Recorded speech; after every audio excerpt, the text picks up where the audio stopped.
Bonjour à tous, c'est Professeur Nissoum. Je vais vous parler aujourd'hui des acidoses métaboliques. C'est un cours de physiopathologie destiné aux résidents en néphrologie de deuxième année. L'acidose est définie par un pH inférieur à 7,37 et avec des réserves alcalines, c'est-à-dire la concentration des bicarbonates inférieure à 24 mmol par litre. Le caractère métabolique est défini par une compensation respiratoire avec une PaCO2 inférieure à 40 mm de mercure.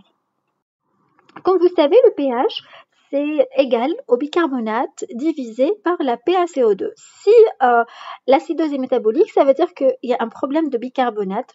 Ils sont diminués. Donc, la PaCO2 elle doit diminuer dans le même sens pour maintenir un pH le plus normal possible. L'expression clinique est vraiment très variable et parfois frustre. On aura des problèmes respiratoires, c'est-à-dire une polypnée pour pouvoir diminuer la PaCO2. On aura des troubles tensionnels, au début une HTA, puis on aura des hypotensions, voire choc carrément lorsque l'acidose est profonde ou bien prolongée. On a aussi des troubles neurologiques pouvant aller jusqu'au coma. Il est important de savoir que pour évaluer une acidose métabolique, on doit calculer ce qu'on appelle le trou anionique. Le trou anionique sanguin et le trou anionique urinaire. Commençons par le trou anionique sanguin. Donc, en fait,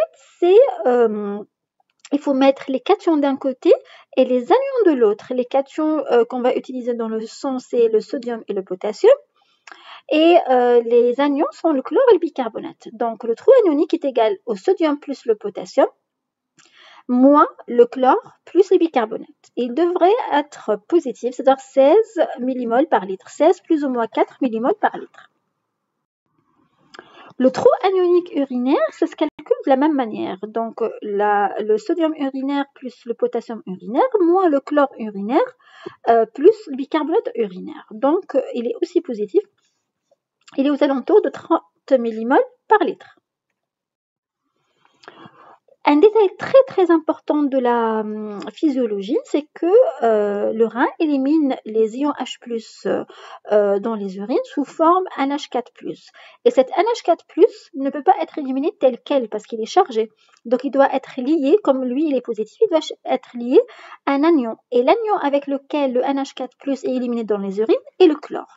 Vous allez voir plus tard pourquoi c'est aussi important. Donc,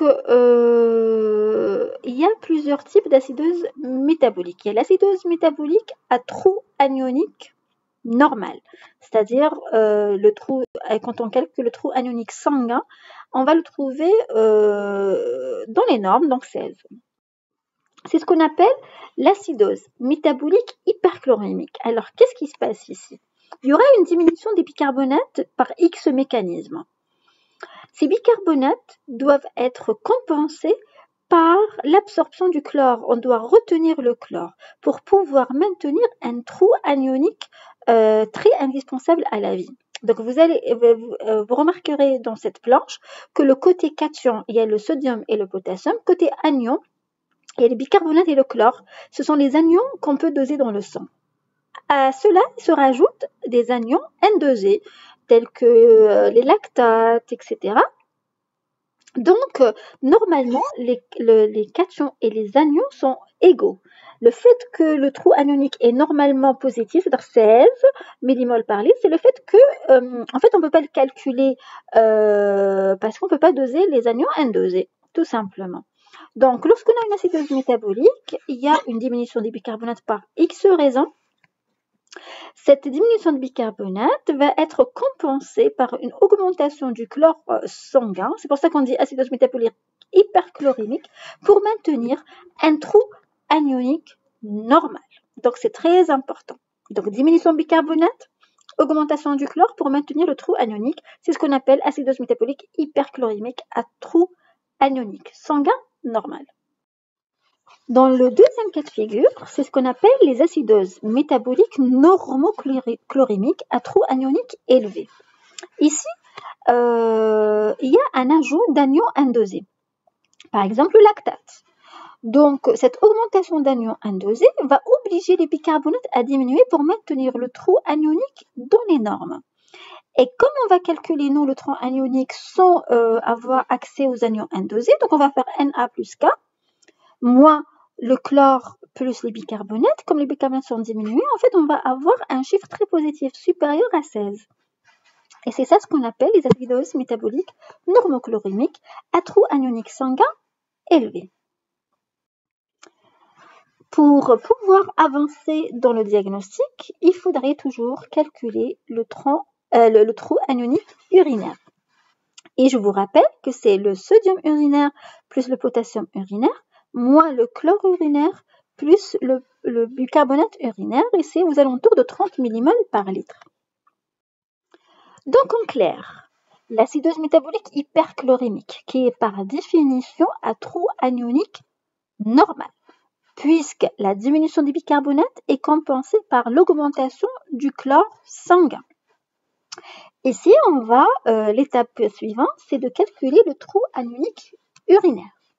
Si on le trouve négatif, comme vous savez, le trou anionique urinaire, c'est le Na urinaire plus le potassium urinaire, moins le chlore urinaire plus les bicarbonates urinaires. Et comme les bicarbonates urinaires déjà ils sont diminués, puisque les bicarbonates sanguines sont basses, donc la filtration est moindre et les bicarbonates sont, dans ce cas filtrés, sont très très basses. Ici, ce qui est élevé, c'est le chlore. C'est ça ce qui va entraîner une négativation du trou anionique. Donc, la définition, quand on a un trou anionique urinaire négatif, c'est-à-dire qu'on a beaucoup de chlore dans les urines. Pourquoi il y aurait des chlores dans les urines élevées comme ça? C'est quoi le problème? En fait, souvenez-vous, on a dit que le NH4+ est éliminé avec le chlore. Donc ici, on va déduire qu'il y a une augmentation des NH4+. NH4+, c'est quoi? C'est les ions H+ éliminés par le rein. Ici, ça veut dire que le rein essaye à tout prix de compenser cette acidose métabolique hyperchlorémique. Donc, il va éliminer les ions H+ pour s'adapter à cette acidose et équilibrer l'équilibre acido-basique. Il va excréter, éliminer dans les urines les ions H+ sous forme NH4+. Et cet NH4+, comme il est éliminé avec le chlore dans les urines, donc on aura un trou anionique urinaire négatif. Donc une acidose métabolique hyperchlorémique à trou anionique normal, plus un trou anionique urinaire négatif, signe que le rein est compensateur. Donc le problème est extra-rénal.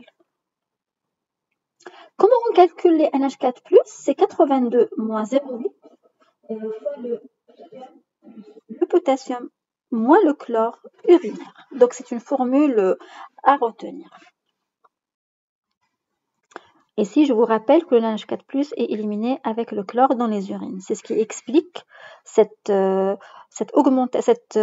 négativation du trou anionique urinaire. Donc le rein est bon, il essaye de compenser. La deuxième possibilité, c'est ce qu'on appelle les acidoses métaboliques hyperchlorémiques de dilution. Donc, par exemple, en réanimation, lorsqu'on fait beaucoup de perfusions dépourvues de bicarbonate, il y aura en fait la concentration, la quantité de bicarbonate dans l'organisme est la même.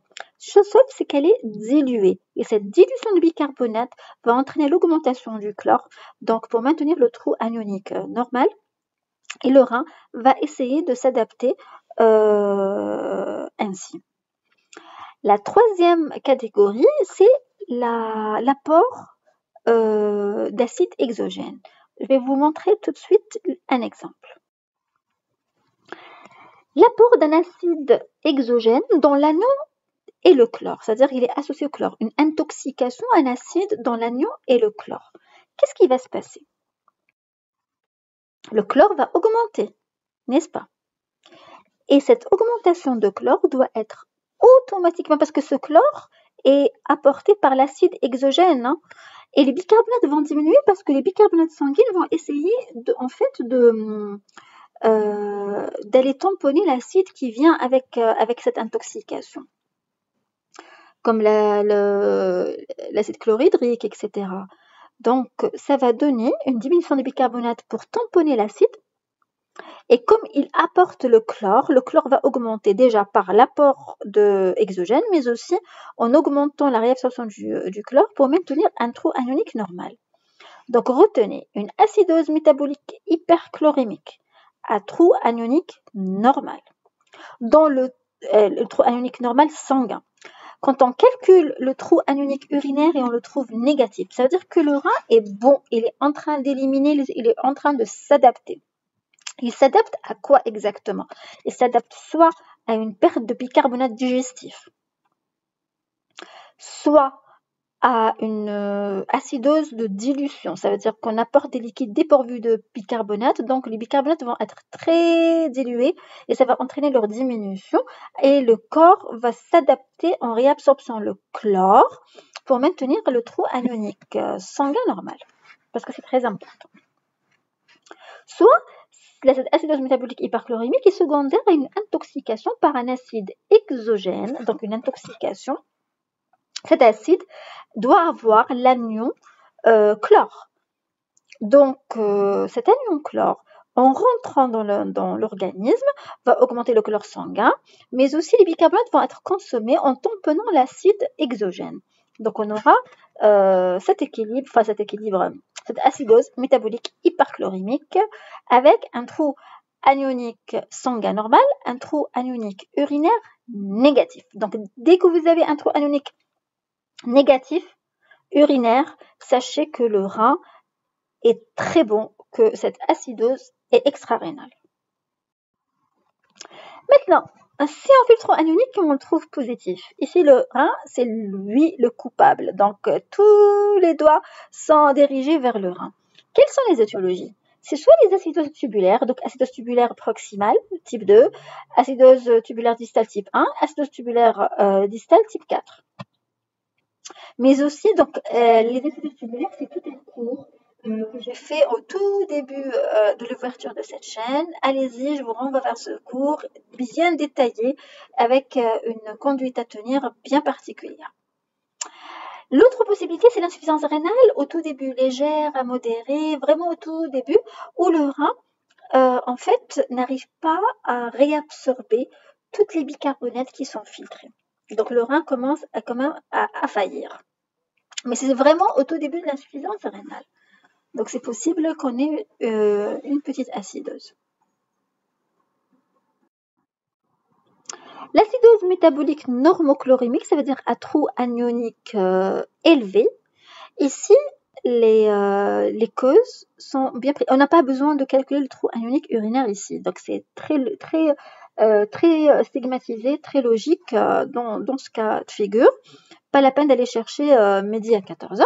Donc, c'est soit dû à une acidose lactique, soit dû à une acidocétose, par exemple, diabétique, ou bien lors d'un jeûne prolongé ou lors d'une prise d'alcool, etc. Soit une intoxication aux acides dont l'anion n'est pas le chlore, autre chose.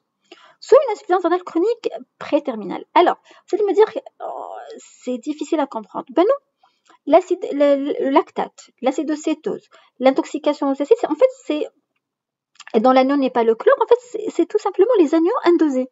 C'est une augmentation, soit endogène, par exemple lors de l'acidose lactique ou l'acidocétose, ou bien exogène lors des intoxications. Donc, ces anions indosés vont augmenter, les bicarbonates vont automatiquement diminuer pour pouvoir compenser le trou anionique. Donc ici, on aura un trou anionique élevé, très positif, parce que tout ce qu'on va le moins chlore plus bicarbonate est bas. Donc le trou anionique va être supérieur à 16, donc très positif, très élevé. Et c'est dû en fait à l'accumulation d'anions indosés, qu'ils soient endogènes, comme l'acidocétose diabétique, l'acidose lactique, etc., soit exogènes, comme les acides exogènes, à condition que cet acide a son ion et n'est pas le chlore. Donc, il n'apporte pas le chlore avec lui. C'est ça la condition. L'insuffisance rénale chronique préterminale va entraîner une acidose, bien sûr, avec l'accumulation de toutes les toxines acides, les déchets uriniques, etc. Mais ça reste très longtemps compensé par les eaux, par les bicarbonates des eaux, par le système tampon, etc. Donc c'est vraiment l'acidose sévère ne se retrouve que lors de l'insuffisance rénale chronique préterminale ou bien terminale. J'espère que vous avez compris. Parlons un peu de traitement. Donc, lorsque l'acidose est chronique, il faut traiter la cause. Donc, c'est traitement de toutes les tubulopathies, les acidoses tubulaires, etc. Maintenant, lorsqu'elle est aiguë, si le pH est inférieur à 7,2, ici, c'est quand même très dangereux. Il faut essayer de ventiler pour essayer de compenser au maximum par la respiration, diminuer au maximum la PaCO2 pour pouvoir compenser. On peut aussi perfuser des bicarbonates. Alors on a le 1,4 et le 4,2%. Comment on calcule le déficit en bicarbonate? C'est 26. Les bicarbonates, donc 26 c'est la norme des bicarbonates, moins les bicarbonates dosés, fois 0,5 c'est la masse, c'est le liquide extracellulaire, fois le poids. Donc ça va nous donner en millimol par litre en fait la quantité exacte de bicarbonate qu'on doit infuser au patient pour équilibrer le pH. Si ça ne marche pas, on est obligé de dialyser. La dialyse est un excellent traitement de l'acidose. Maintenant, si le pH est supérieur à 7,2, il faut traiter l'étiologie tout simplement. Voilà, j'espère avoir résumé facilement et rapidement les acidoses métaboliques. Et à la prochaine, Inch'Allah.